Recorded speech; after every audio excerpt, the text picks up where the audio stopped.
Kapin 40,000 sa klase-klaseng seedling sa kawayan, fruit-bearing trees o indigenous nga mga punuan sa kahoy ang natanom sa 155.3 hectares nga planting sites sa Tibok Soc-Sargent Region ato sa gipahigayon nga nationwide simultaneous tree growing activity nga gipangunahan sa Department of Environment and Natural Resources kun DNR. Usa ka libo ka mga partisipante ang misalmot sa tree growing activity gikan sa lain-laing sektor. Sumala ni DNR Region 12 Regional Director Attorney Felix Alizer nga ang pagpananom og mga punuan sa kahoy usa sa ilang mga pamaagi aron masalbar og maproteksyonan ang kinaiyahan.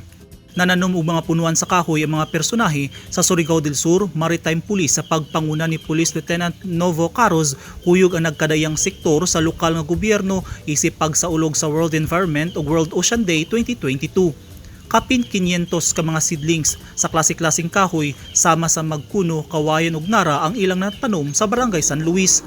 Tumong sa inisyatiba sa mga pulis nga mamintinar ang natural resources sa lugar ug aron malikayan ang pagdahili sa yuta panahon sa ting-ulan.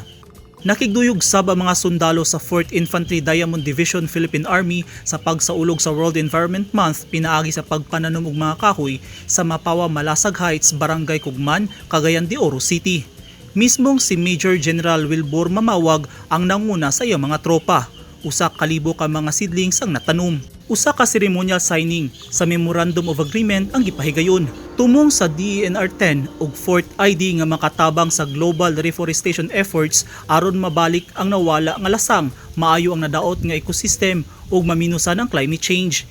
Mikuyog sab sa pagpananom og kahoy ang ubang ahensya sa gobyerno sa syudad. Eugene Hinutan, Newsline Philippines. Stay safe.